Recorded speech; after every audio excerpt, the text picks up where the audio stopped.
Olá, boa noite. Mais 9 vítimas do coronavírus no estado nas últimas 24 horas. Até agora são 93 mortes no total. E o número de casos confirmados já passa de 2.600. Nós vamos direto falar com o repórter Vitor Zucolotti, que tem mais informações ao vivo sobre a pandemia. Boa noite, Vitor. Quais são as novidades hoje?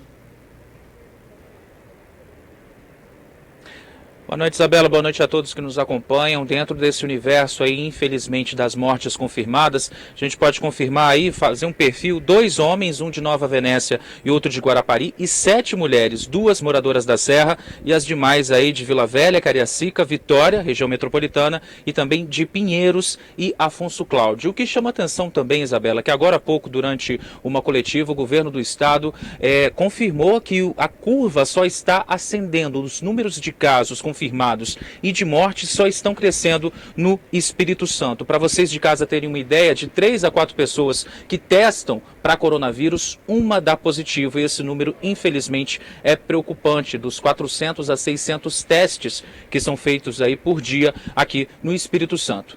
Então, por conta dessa situação, dessa curva ascendendo, o governo do estado tomou algumas medidas. A primeira delas é que as aulas, tanto na rede pública quanto na rede particular, estão suspensas até o final do próximo mês, do mês de maio. Aulas, então, continuam suspensas. Com relação aos bares e também a parques, eles continuam fechados por mais 30 dias. Os eventos continuam cancelados, não podem acontecer por mais 30 dias e as academias permanecem fechadas aí agora por mais 15 dias. Isso tudo por conta da ascendência aí da curva com relação ao coronavírus aqui no Espírito Santo. Inclusive, o governo do estado falou que se fosse decidir hoje a reabertura do comércio, o comércio não seria reaberto por conta também desses números e por conta do isolamento. O estado não está cumprindo o mínimo de 50% de isolamento social. O ideal é de 50 a 55%. E também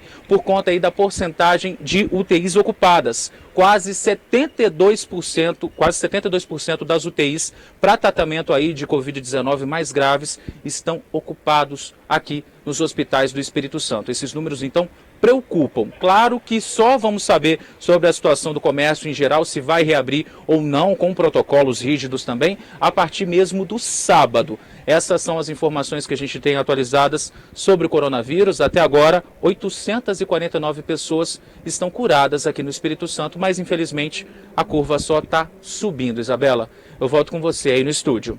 Obrigada, Vitor, pelas informações. Vamos continuar acompanhando. Mulheres vítimas de violência doméstica que procurarem as delegacias especializadas vão receber máscaras e álcool em gel.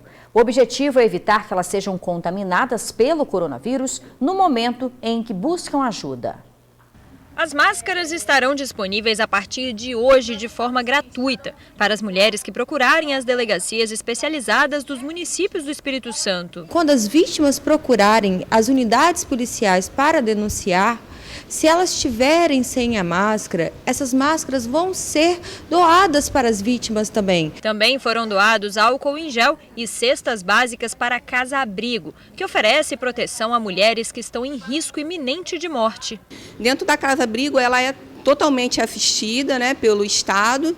E a necessidade que a gente tem dessas cestas básicas, principalmente, é porque essa mulher, geralmente, ela sai da casa dela e não leva nada consigo, porque ela está num processo de violência e ela precisa recomeçar. O anúncio das doações foi feito na tarde de hoje na Divisão Especializada de Atendimento à Mulher e contou com a presença das frentes de proteção às mulheres do estado. A gente sabe que em épocas de isolamento a gente pode ter um aumento de violência porque as pessoas estão mais em casa. Então, nesse sentido, essas doações são para fortalecer as ações de enfrentamento à violência e para dizer às mulheres também que, se necessário, se elas procurarem as delegacias, elas vão estar protegidas também contra o coronavírus. Nós abrimos o Corpo de Bombeiro para doações das empresas, nós temos recebido muitas empresas que estão fazendo a doação, mas da pessoa comum também que diz, eu quero doar, mas eu não sei onde. Então você procura uma das 17 bases do Corpo de Bombeiro para fazer a sua doação.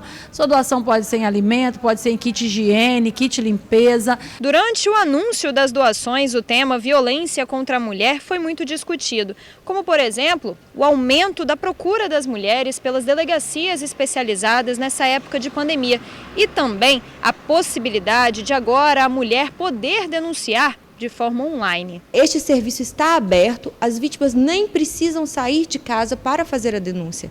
Elas podem registrar o boletim de ocorrência por meio da delegacia online. Além disso, nós temos que ressaltar que as denúncias podem e devem continuar a ser feitas por meio do 81, que é o Disque Denúncia, por meio do Disque 180, para que possamos agir e proteger essas mulheres aqui do nosso estado. O governo deve anunciar neste fim de semana se vai ou não flexibilizar a abertura do comércio aqui na Grande Vitória. Caso seja permitido abrir as lojas, vai ser preciso seguir uma série de regras determinadas pelos órgãos de saúde. A Nájila agora vai chegar mais cedo na loja onde trabalha. Com uma mistura, ela limpa todo o ambiente, passa vapor quente nas roupas e o álcool está sempre ali, à disposição. Tudo já está sendo preparado para que as atividades retornem na próxima segunda-feira. O uso da máscara, a pessoa chegando aqui na loja, nós teremos o álcool em gel para estar passando nas mãos. Para ajudar a orientar os clientes, a loja que fica em Itapuã, Vila Velha, bairro com a segunda maior incidência de casos no município, também recebeu um cartaz de conscientização. Os papéis estão sendo entregues pela Associação de Moradores do bairro. A gente já entregou em mais de 100 lojas, né? Os comerciantes estão pedindo para realmente seja colado nas vitrines. A conscientização pode diminuir bastante a proliferação desse vírus.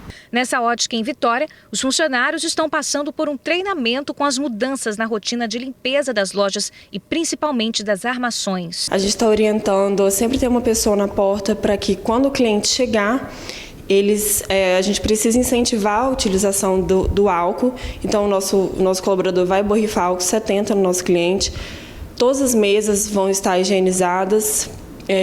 As armações a gente vai deixar separadinho quando o cliente finalizar de experimentar e tudo mais. A gente vai higienizar tudo também e, obviamente, manter a distância mínima de 1,5 m. Apesar da preparação dos lojistas, a reabertura do comércio aqui na Grande Vitória na próxima segunda-feira ainda depende de alguns fatores. O governador do estado ponderou que para que as atividades comerciais retornem, é preciso observar o nível de isolamento social entre as pessoas, a disponibilidade de leitos de UTI para tratamento dos doentes e o número de casos confirmados da doença aqui no Espírito Santo. O secretário estadual de saúde falou sobre a necessidade de se observar esses fatores antes de flexibilizar as atividades comerciais no estado. Nós estamos avaliando ao longo dessa semana o comportamento da epidemia, a expansão de leitos, como vai se comportar até sábado e estamos trabalhando junto com o comércio, com a indústria, com os serviços em possibilidades de metodologias de abertura do sistema do comércio com medidas de proteção às pessoas e compensando com medidas de restrição de outras atividades. Vamos aguardar até sábado, então, para ter essa informação. Olha, os empresários do setor de turismo fizeram um protesto hoje na Grande Vitória. 62 ônibus ocuparam ruas numa carreata organizada pela Associação das Transportadoras Turísticas do Estado. A carreata saiu da Serra, percorreu ruas da capital e seguiu pela Terceira Ponte sentido Vila Velha. A categoria quer negociar com o governo ajuda para enfrentar o momento de crise econômica devido à pandemia, quer linhas de crédito específicas e isenção do IPVA. Na semana que vem, os empresários pretendem se reunir com o governo para ter um posicionamento. A seguir, você vai ver aqui no TN2, perseguição e tiros no bairro Jardim Camburi. Por pouco, uma pessoa não foi atropelada. Agora, imagens ao vivo do trânsito na reta do aeroporto. A gente já volta. Está na cadeia uma mulher suspeita de envolvimento na morte da pequena Alice em Vila Velha. O crime aconteceu em fevereiro deste ano. Eu vou chamar mais uma vez o repórter Vitor Zucolotti, que tem detalhes sobre a prisão. Vitor, essa mulher foi presa quando ia para a igreja, é isso mesmo? Então, Isabela, na realidade ela tinha acabado de participar de um culto de uma igreja que ela frequenta em Vila Velha. Ela estava no carro, junto com uma outra pessoa, voltando para o bairro onde ela mora, que é Rio Marinho, em Cariacica. Tanto que a Ana Paula Dias Ferreira, de 36 anos, ainda foi presa com a Bíblia na mão. E quando a gente fala aí do envolvimento dela com o caso Alice, é que, segundo a polícia, a Ana Paula foi quem ordenou o ataque a um rapaz no bairro Dom João Batista, em fevereiro, no início desse ano. Esse rapaz foi perseguido lá no bairro, entrou no quintal, no quintal da casa de uma família, e nesse quintal é que estava a pequena Alice, que tinha 3 anos na época. Durante aí o tiroteio, essa Alice, infelizmente acabou sendo baleada e não resistiu. Então a Ana Paula que ordenou esse ataque a esse rapaz que fazia parte aí de uma facção criminosa do tráfico em Dom João Batista, e a Ana Paula, mesmo sendo aí da igreja, mesmo frequentando a igreja, estava aí tomando conta do tráfico de Rio Marinho em Cariacica, porque o marido dela, que era chefe do tráfico, está preso desde 2018. Inclusive a polícia contou como é que foi que a suspeita acabou sendo encontrada. Vamos ver. Recentemente nós recebemos uma denúncia anônima dizendo que a Ana Paula estava residindo em Cariacica, mas que estava frequentando uma igreja aqui no município de Vila Velha. Nossa equipe de vigilância então conseguiu identificar ela e o veículo que ela estava utilizando, e ontem culminou na presença dela no nosso município, identificado pela equipe, tendo sido de imediato acionada a nossa equipe de força tática, que conseguiu abordar o veículo. No momento da abordagem, ela tentou se passar por Ana Cláudia. O condutor do veículo não tinha nenhum mandado de prisão, nada que pudesse enquadrá-lo numa possível detenção, e ele foi liberado. Pois é, gente, a Ana Paula Dias Ferreira, de 36 anos, só para vocês terem uma ideia, ela já tinha 2 mandados de prisão por homicídio em aberto que foram cumpridos, e agora ela está presa, não está mais comandando o tráfico de drogas pelo marido como fazia antes, enquanto ele estava preso. Essas são as informações, Isabela, eu volto com você aí no estúdio. Obrigada, Vitor. Não adianta ir para a igreja e ter uma atitude dessa, né? Olha, gente, ainda nos casos policiais, teve perseguição e troca de tiros em Vitória. Foi no bairro Jardim Camburi. Os suspeitos furaram um bloqueio da polícia e por pouco não atropelaram um entregador, mas acabaram detidos. A Avenida Beira-Mar, na capital, foi um dos 120 pontos de bloqueio criado pela Operação Visibilidade na tarde desta quinta-feira. Agentes das guardas municipais, homens da Polícia Civil e também da PM fizeram parte da ação, que contou até com um helicóptero. Principalmente motociclistas foram parados para averiguação de documentação e rastreio das placas. E é claro, o trânsito ficou lento e o motorista precisou de paciência. O secretário estadual de Segurança Pública falou do caráter preventivo dessa operação. Nesse momento de pandemia que o país todo vive, o mundo vive, nós estamos mostrando para a sociedade que as nossas forças de segurança estão trabalhando porque a criminalidade não para. Então nossa obrigação, nossa missão constitucional é levar segurança às comunidades. A operação começou desde cedo, aconteceu em vários pontos aqui da Grande Vitória, inclusive em Jardim Camburi, onde 2 prisões aconteceram. 2 jovens estavam no carro. Quando passaram pelo bloqueio, não pararam, partiram para cima da polícia, mas acabaram sendo presos e levados lá para o DPJ de Vitória. Um dos detidos contou que pegou o carro emprestado com a avó, saiu do bairro de Fátima com um veículo cheio de drogas para transportar esse material para bairros como Jardim da Penha, Jardim Camburi, bairro de Fátima e também Mata da Praia. A dupla, ao tentar fugir, quase atropelou o entregador. Veja nas imagens mais uma vez. Na sequência, a viatura da polícia é avistada. Além do veículo com os jovens de 18 e 19 anos, a polícia encontrou haxixe, maconha, cocaína, êxtase e MD, além de uma arma, munição e mais de R$3 mil em dinheiro. Então chamar a atenção dos pais. A nossa missão é muito difícil. Nós estamos aqui para dar segurança à sociedade, mas os pais têm um papel fundamental na coordenação, na fiscalização dos seus filhos. A partir desta sexta-feira, uma outra operação vai acontecer até domingo, por conta do feriado do trabalho. Nós iremos literalmente, neste final de semana, caçar indivíduos com mandado de prisão. Nós temos que incomodar a criminalidade, temos que perseguir a criminalidade e efetivamente para cima deles para prender quem merece estar preso. Isso aí, suspeitos foram levados para a delegacia. No retorno do TN2, você vai ver moradores de rua na Serra recebem apoio em abrigos para enfrentar a pandemia. Agora imagens ao vivo na região da Praia de Camburi, a gente volta bem rapidinho. Todos os dias falamos da importância dos cuidados com a higiene para evitar a contaminação do novo coronavírus. E as pessoas que moram nas ruas, como se cuidam? Na Serra, o Serviço de Assistência Social abriga hoje 150 pessoas e tem dado apoio não só nos cuidados com a saúde, como também num caminho para o futuro. O seu Valdez tem 62 anos, estava em situação de rua e conseguiu receber o chamado Corona Voucher. O auxílio do governo federal vai ajudar o idoso no futuro próximo. Isso porque ele vai usar o dinheiro para voltar a trabalhar. Esse dinheiro ele vai servir para quando eu sair daqui, eu ir na prefeitura fazer um avará e procurar um lugar para botar uma barraca para poder sobreviver. Quem ajudou ele a fazer o cadastro para receber os R$600 foi a equipe do abrigo Arco-Íris na Serra, onde o idoso mora. O local acolhe pessoas que viviam na rua. Ele é recebido pela equipe técnica que faz um plano individual de atendimento. Nesse plano individual, eles levantam as demandas desse sujeito, da documentação, da área da saúde, dos desejos dele, se constrói, né, um projeto de vida para ele.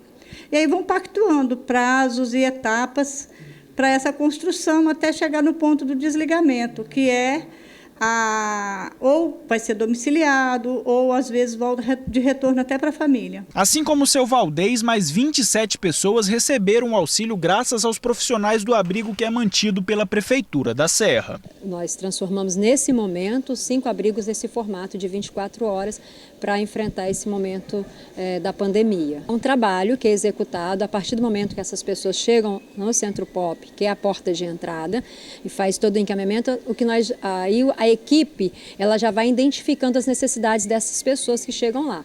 Às vezes a necessidade de documento, necessidade de tratamento médico, e dentro dessas necessidades a equipe já vai trabalhando também a questão do cadastro único para dar direito a este usuário aos programas do governo federal. Muito mais do que receber os R$600 do governo, essas pessoas que muitas vezes são discriminadas na rua vão ter uma nova oportunidade de recomeçar e dar a volta por cima. E quando isso terminar e eles puderem fazer, né, essa construção, eles vão poder equipar um pouquinho a casa, porque conseguindo o aluguel social, normalmente a gente faz todo um movimento para adquirir os equipamentos da casa, né, aquilo que é mais emergencial. Então, quando ele sai com condição de viver. E tendo um dinheirinho de reserva, isso vai ser muito bom, né? Após a pandemia, o seu Valdez vai ter a oportunidade de escrever mais um capítulo de sua história. Para mim, isso aqui, de 8 anos para cá, é um palacete. Eu agradeço a Deus estar aqui. O que eu pretendo,